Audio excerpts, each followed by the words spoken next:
अस्सलाम वालेकुम रहमतुल्लाहि वबरकातुहू। आप देख रहे हैं टॉप 10 विद GNM और मैं हूं गुलाम नबी मदनी। दुनिया भर से आज की 10 बड़ी और इंतहाई अहम खबरें जिन पर आज हम बात कर रहे हैं। नाज़रीन किराम, आज 4 सितंबर 2020 है और आज दिन है जुम्मतुल मुबारक का। ये टॉप 10 विद GNM का दोपहर का बुलेटिन है। खबरों का सिलसिला शुरू कर लेते हैं। जो आज की पहली बड़ी खबर है ये मकबूजा कश्मीर से है। नाज़रीन किराम, आज फिर मकबूजा कश्मीर के डिस्ट्रिक्ट बारामूला के अंदर कश्मीरी मुजाहिदीन ने भारतीय फौज पर बड़ा हमला किया है। 2 फौजी अफसरान समेत भारत के 5 के करीब फौजी एहलकार मारे गए हैं और तकरीबन 8 के करीब जख्मी हुए हैं। भारतीय फौजी गाड़ियों को भी नुकसान पहुंचा है। अगरचे भारतीय मीडिया इस हवाले से हकायक आवाम को नहीं बता रहा है, लेकिन नाज़रीन काम अंदर की खबर यह है कि डिस्ट्रिक्ट बारामूला के अंदर भारतीय फौज के कई एहलकार मारे गए हैं और मुजाहिदीन की शहादतों की इत्तलात भी मौसूल हो रही हैं।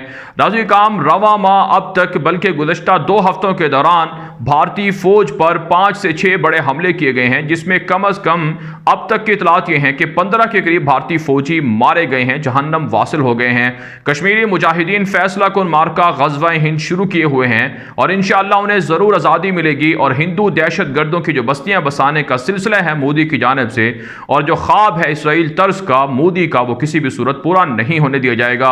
इसके अलावा नाज़रीन काम खबर यह है कि पाकिस्तान ने दुनिया भर के अंदर भारत के मज़ालिम को उजागर करना शुरू कर दिया है।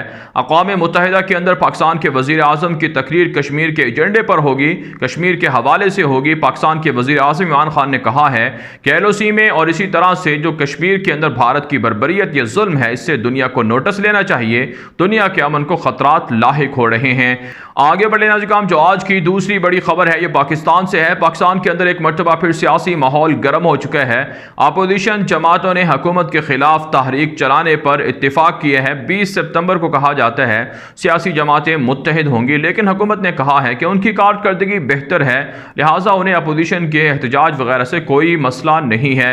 इसके अलावा खबर यह है कि पाकिस्तान के अंदर वज़ीर आज़म इमरान खान के जो इत्तलात के मुशीर थे जनरल आसिम बाजवा, उन्होंने मुस्ताफ़ी होने का ऐलान कर दिया है। उनके खिलाफ इल्ज़ाम था कि उन्होंने करप्शन की है, लेकिन उन्होंने वजाहत दी है कि उनके ख़ानदान का कारोबार है दुनिया भर के अंदर, इसकी वजह से उनके ख़ानदान को टारगेट किया गया, फ़ौज पाकिस्तान को टारगेट किया गया।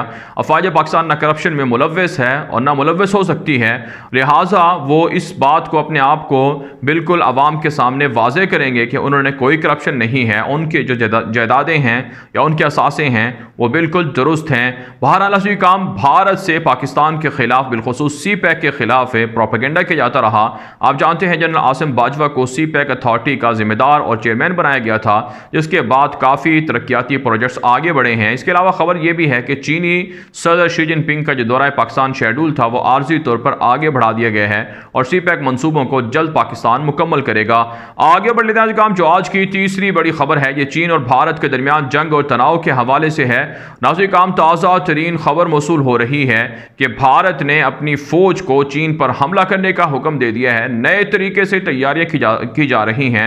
स्ट्रेटेजिक जो भारत की है वो इस वक्त चीनी फौजियों को पीछे हटाने की है, इसके लिए तैयारियां कर ली गई हैं। भारतीय एयर चीफ भी मुख्तलिफ सरहदी मकामात का दौरा करके जंगी जहाज़ों का जायज़ा ले रहे हैं और इसी तरह से भारतीय आर्मी चीफ भी वो लद्दाख के दौरे पर मौजूद हैं। जबकि नाज़रीन काम, खबर यह है कि मोदी ने भी ये कहा है कि कोरोना वबा की आड़ में चीन माशी गलबे के लिए मुख्तलिफ पड़ोसी मुल्कों के साथ तनाज़ात को बढ़ा रहा है।